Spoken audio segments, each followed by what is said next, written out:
conjuga todas las formas de placer que el ser humano maneja, a través de las cuales cree encontrar solo por el placer o el hedonismo el sentido de la vida. El hedonismo defiende que el placer sería el bien supremo y sería perfecto para todo ser humano.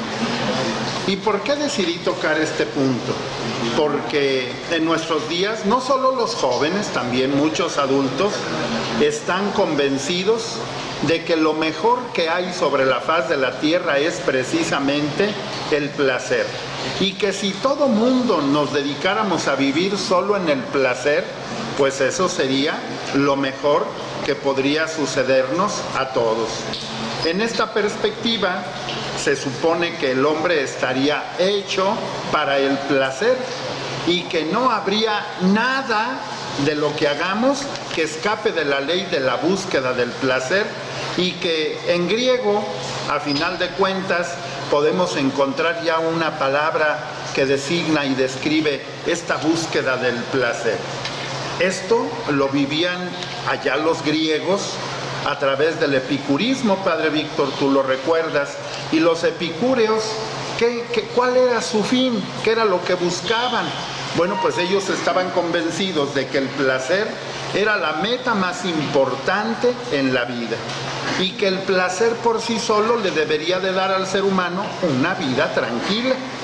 Y de ahí se deriva entonces el hedonismo, y este hedonismo pues lo buscamos fehacientemente, con ahínco en nuestros días. Pero aquí es en donde quiero iniciar mi tema.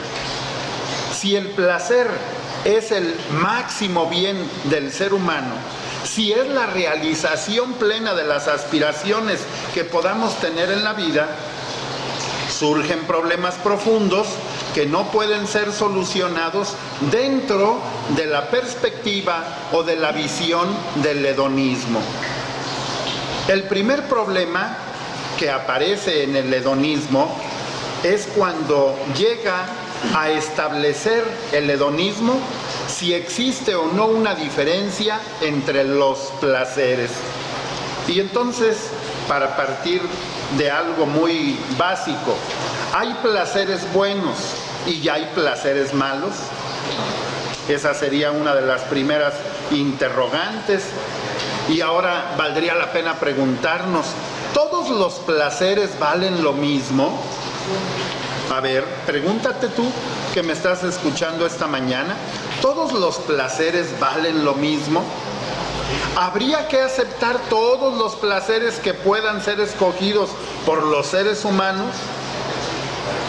Si nosotros no distinguimos entre placeres y placeres, cualquier cosa sería válido para cualquier persona.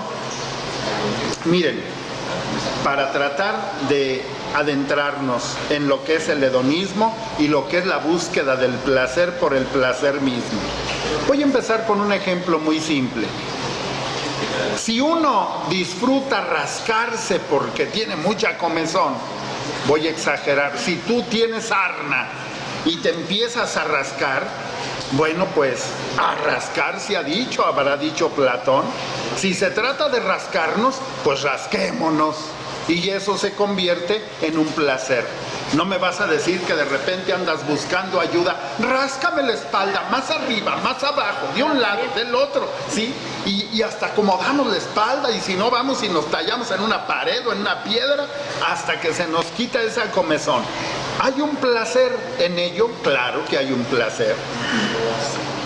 Si otro prefiere comer y beber cada vez más alimentos y más sabrosos, está plenamente en su derecho, está disfrutando ese placer. Si un tercero encuentra una satisfacción profunda al hacer sufrir a los animales o incluso hacer sufrir a otros seres humanos, pues en eso encuentra placer. Nos damos cuenta de que no todo placer es digno del hombre, partiendo de esto. Vemos fácilmente cómo algunos placeres pueden dañarnos.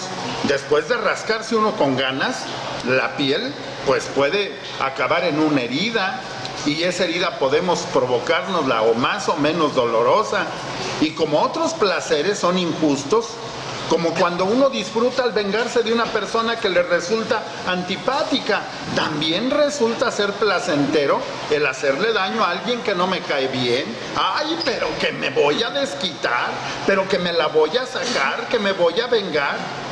Por lo tanto, el placer necesita ser medido y controlado por algo externo al mismo placer. ¿Por qué? ¿Por qué necesita ser controlado y medido? Bueno, pues por criterios éticos justos, por normas que valen para cada ser humano. Esas normas se hacen visibles cuando reconocemos que, además de seres de carne y hueso, somos personas dotadas de inteligencia y de voluntad, capaces de pensar y de decidir según criterios que van más allá del horizonte del placer. Esto es del placer inmediato o del placer a mediano o largo plazo.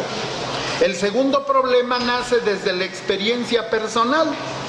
A ver, uno espera alcanzar el placer a través de una actividad concreta. Por ejemplo, nos vamos de paseo, hacemos una excursión, participamos en una fiesta, o nos comemos un pastel de fruta, o unos ricos tacos de carnitas, o en esta mañana lluviosa, un rico plato de menudo. Bueno, son muchas las formas del placer.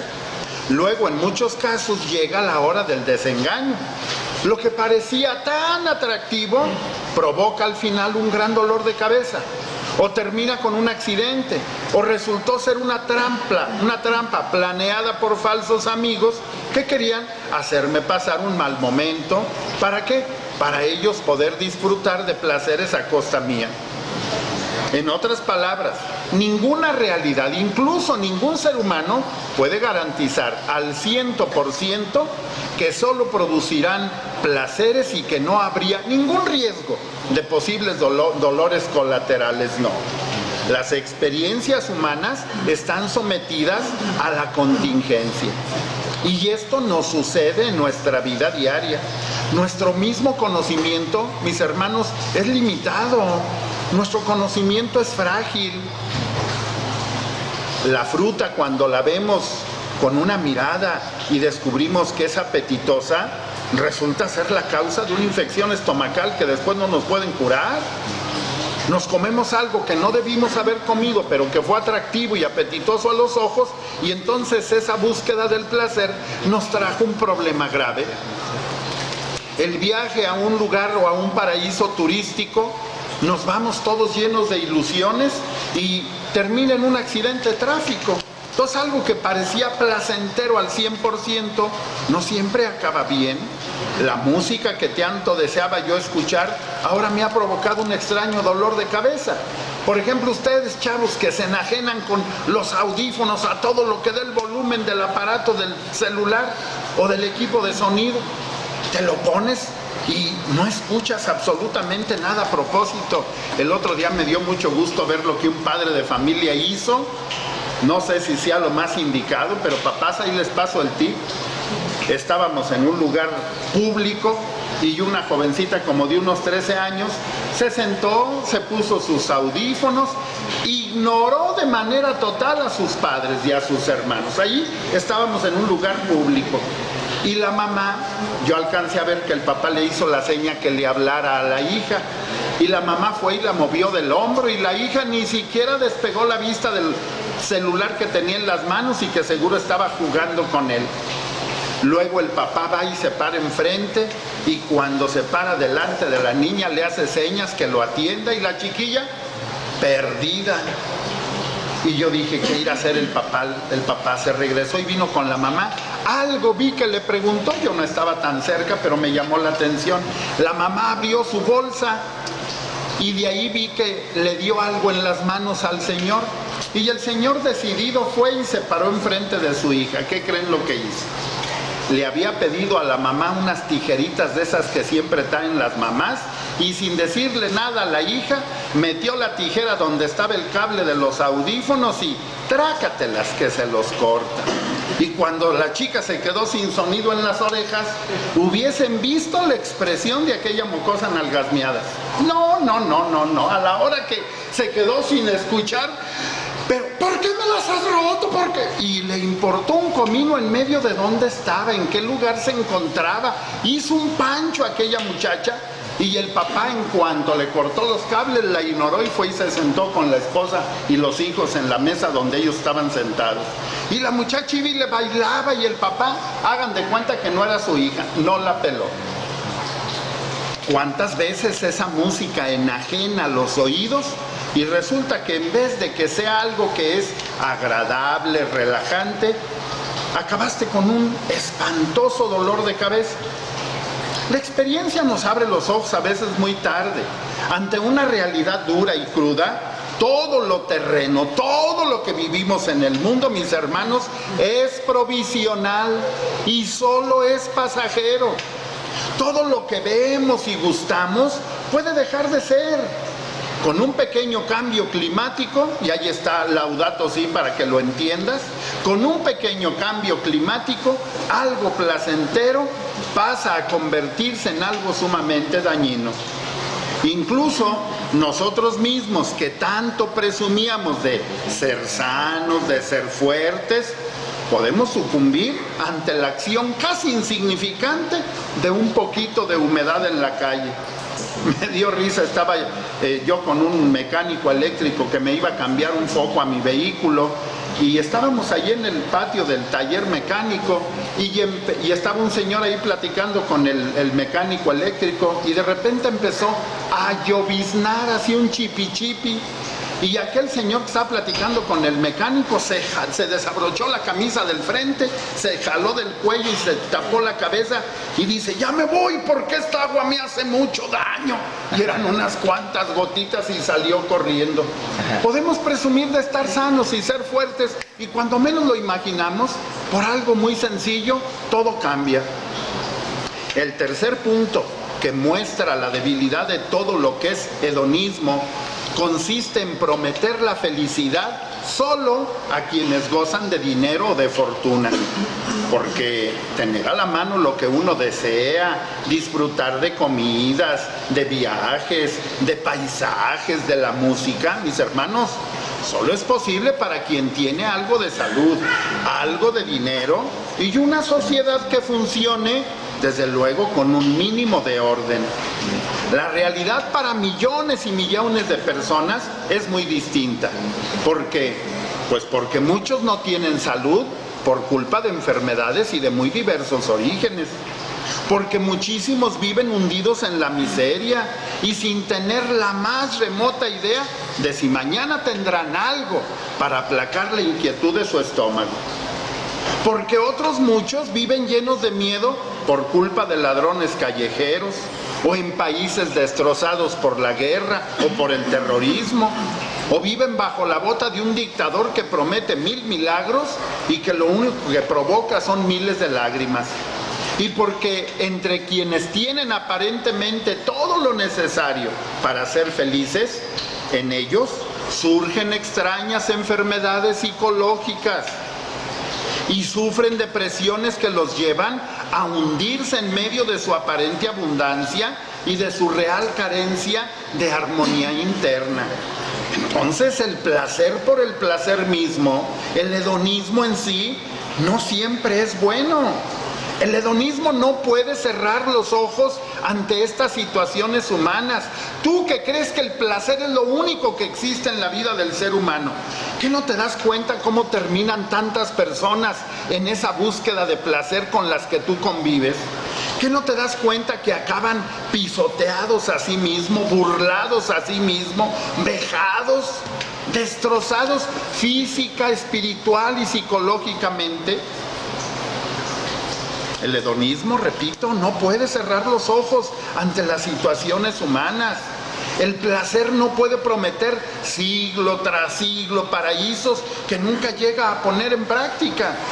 Si el placer, mis hermanos, fuese la realización completa y perfecta de los hombres, el fracaso sería la única palabra para calificar la existencia de millones de seres humanos.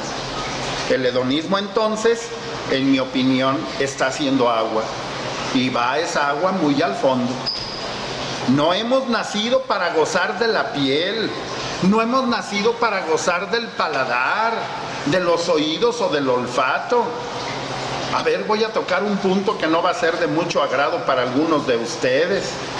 ¿Qué no nos hemos dado cuenta que en nuestros hogares, en nuestra patria, hay estadísticas claras de que México ocupa uno de los primeros lugares en el mundo en obesidad infantil? ¿Y por qué los niños han llegado a ese sobrepeso? ¿Por qué los niños ahora sufren por su obesidad, por su gordura? Porque ustedes como papás los han dejado que el placer por el comer sea desbordado y no les han formado en la templanza. No los han enseñado a decirles, solo en este momento se come, solo a esta hora se come. Pero como los papás se han desentendido de la educación seria de sus hijos, entonces los niños, que todavía no tienen control sobre sus instintos, hacen lo que quieren a la hora que quieren. Cuando la mamá llama a sentarse a comer y los niños no vienen, y terminan de comer los que sí atendieron la indicación de la madre o del padre, y después viene el que no quiso venir cuando se le llamó. Ahora sí me sirves, mami. Pues mami querida que me escuchas, no le sirvas de comer a esa criatura porque lo estás deseducando. Cuando tú le dices siéntense a comer, estás educando en la templanza, porque les estás diciendo hay un momento para cada cosa. Y si tú quieres abrir más tu inteligencia, cuando a la criatura que no quiso comer y le dices no te voy a servir porque no te sentaste a la hora correcta, y te dijera pues entonces yo me sirvo, no lo dejes que se sirva, porque si se lo permites, cuando empiece a entrar en las cuestiones de la sexualidad, no va a saber controlar su sexualidad, porque va a querer vivirla a la hora que le pegue la gana, como comía a la hora que le pegaba la gana. Entonces los placeres no solamente tienen que ver con lo sexual, no, muchos estamos convencidos de que tenemos que gozar la suavidad de la piel de la mujer, del hombre, tenemos que disfrutarla, tenemos que palparla, tenemos que darle gusto a nuestro paladar, aunque nos reviente el estómago. ¿Cuántas veces has estado sentado después de terminar de comer y ya hay personas que no paran y no paran y uno en el fondo dice, ay, ¿dónde le cabrá tanto? Y hasta que la persona no dice, ay, ahora sí ya no, comadre, ya siento que el estómago me va a reventar. ¿Y por qué tenemos que esperar a sentir que el estómago nos revienta? Porque no comemos solo lo justo. Ah, no, pero es que hay que darle gusto al paladar, hay que darle gusto al oído, el placer que se experimenta cuando llega la comadre o la vecina chismosa, cuando llega la amiga chismosa y empieza a contar una sarta de estupideces y mentiras y se engancha uno placenteramente con lo que vienen a decirle. Entonces el placer, mis hermanos, pues no es lo máximo en la vida del hombre. Nuestra existencia tiene un valor superior, más profundo y más rico, que nos abre al amor, que nos abre al servicio, a la búsqueda de la paz y la justicia. Tú y yo somos temporales, no vamos a quedarnos como muestra aquí en la tierra. Bendito Dios que nos vamos a morir.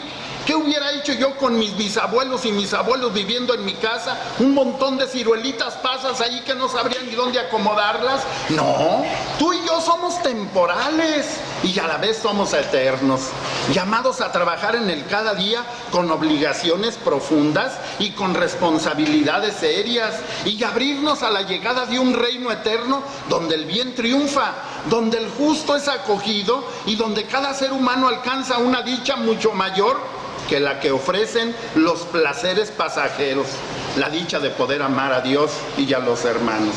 Así pues, mis hermanos, el placer va mucho más allá, mucho más lejos del hedonismo, pero responde plenamente a lo que significa vivir, a lo que significa pensar y amar como seres humanos. Nacidos para cosas grandes. El placer vale solo si nos ayuda a llegar a esa meta verdadera. Si no ayuda el placer, es el momento de dejarlo de lado, porque no es fracaso morir en pobreza, pero con un corazón grande y bueno, abierto al amor de Dios y al amor hacia quienes viven a mi lado. Que el placer que nos da el sabernos amado por Dios nos lleve a amar a los demás con ese placer perfecto que es el amor pleno en la vida de los seres humanos. Yo espero que esta reflexión ayude para que le des el valor real al placer que buscas. Que tengan un excelente domingo.